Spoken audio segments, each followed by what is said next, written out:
Ya, baik. Assalamualaikum warahmatullahi wabarakatuh. Bapak dan Ibu, teman-teman sekalian.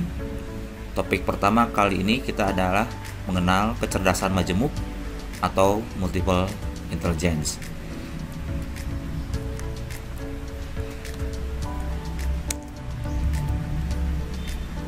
Ya, sebentar. Ya, tujuan pembelajaran topik pertama ini adalah yang pertama menjelaskan pengertian kecerdasan. Kemudian yang kedua adalah menjelaskan pengertian kecerdasan majemuk atau multiple intelligence dan non-multiple intelligence.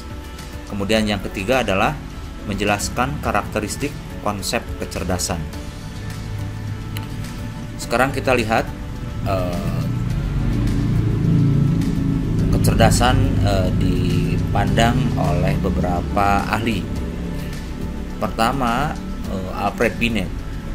Alfred Binet mengatakan bahwa kecerdasan itu adalah suatu kemampuan untuk mengarahkan pikiran atau tindakan. Kemudian juga dia mengatakan bahwa kecerdasan itu adalah suatu kemampuan untuk mengubah arah pikiran atau tindakan. Dan dia juga mengatakan bahwa kemampuan kecerdasan itu adalah kemampuan untuk mengkritisi pikiran dan tindakan diri sendiri atau autokritisme. Jadi secara umum menurut Alfred Binet, kecerdasan itu adalah kemampuan mengarahkan, mengubah, dan mengkritisi pikiran diri sendiri. Oke, kita lanjutkan.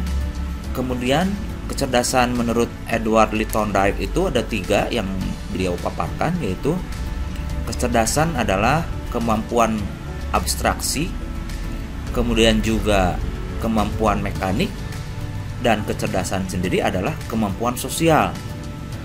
Ya. Nah, lain lagi dengan Piaget. Jadi Piaget melihat bahwa intelijensi itu secara kualitatif, ya. Jadi berdasarkan aspek isi, struktur, dan fungsinya. Dia mengaitkan intelijensi dengan periodisasi perkembangan biologis yang meliputi sensori motor, kemudian praoperasional, konkret operasional, dan juga abstrak operasional. Itu menurut Piaget, ya. Nah, sekarang kita lihat kecerdasan majemuk. Kecerdasan majemuk ini memang ditemukan atau mulai digagas oleh seorang ahli yang bernama Howard Gardner. Beliau membuat suatu pernyataan yang fenomenal, ya, yaitu bahwa tidak ada manusia yang tidak cerdas. Jadi semua manusia itu adalah cerdas menurut beliau, ya. Nah, paradigma multiple intelligence melibatkan berbagai disiplin bidang ilmu menurut Howard Gardner.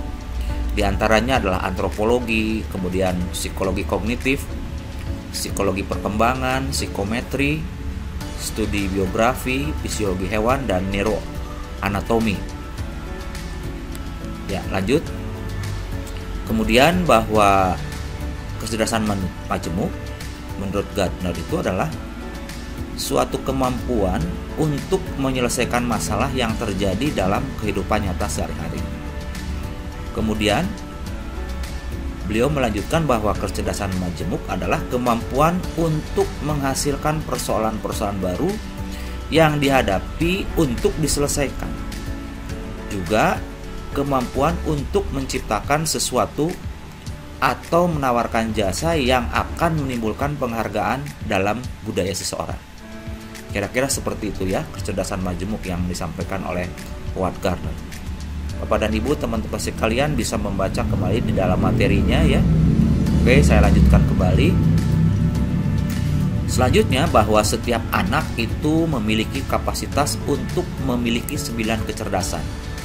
Di dalam topik berikutnya nanti Bapak dan Ibu serta teman-teman sekalian akan mempelajari apa sih 9 kecerdasan tersebut. Berikutnya, semua anak pada umumnya dapat mengembangkan setiap kecerdasan hingga tingkat penguasaan yang memadai apabila ia memperoleh cukup dukungan, pengayaan, dan pengajaran. Juga kecerdasan itu bekerja bersamaan dalam kegiatan sehari-hari. Anak memiliki berbagai cara untuk menunjukkan kecerdasannya dalam setiap kategori. Baik, sekarang kita akan membahas sedikit mengenai apa itu karakteristik konsep kecerdasan. Pertama, bahwa semua inteligensi itu berbeda-beda, tetapi semuanya sederajat. Yang berikutnya, semua kecerdasan dimiliki manusia dalam kadar yang tidak persis sama, gitu ya. Terdapat banyak indikator kecerdasan dalam tiap-tiap kecerdasan. Nah, semua kecerdasan yang berbeda-beda tersebut akan saling bekerja sama untuk mewujudkan aktivitas yang diperbuat manusia. Nah, semua jenis kecerdasan tersebut ditemukan di seluruh atau semua lintas kebudayaan di seluruh dunia dan kelompok usia. Berikutnya, tahap-tahap alami dari setiap kecerdasan dimulai dengan kemampuan membuat pola dasar. Saat seseorang dewasa, kecerdasan diekspresikan melalui rentang pengejaran profesi dan hobi. Jadi apa yang menjadi profesi dan hobi dia, begitu ya. Ada kemungkinan seorang anak berada dalam kondisi berisiko, ya, tanda kutip begini ya. Sehingga apabila mereka tidak memperoleh bantuan khusus, mereka akan mengalami kegagalan dalam tugas-tugas tertentu yang melibatkan kecerdasan tersebut.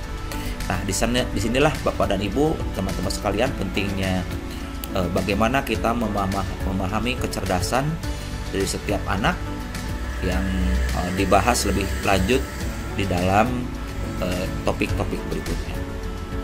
Oke, sekian itu untuk sementara bahasan topik pertama. Terima kasih.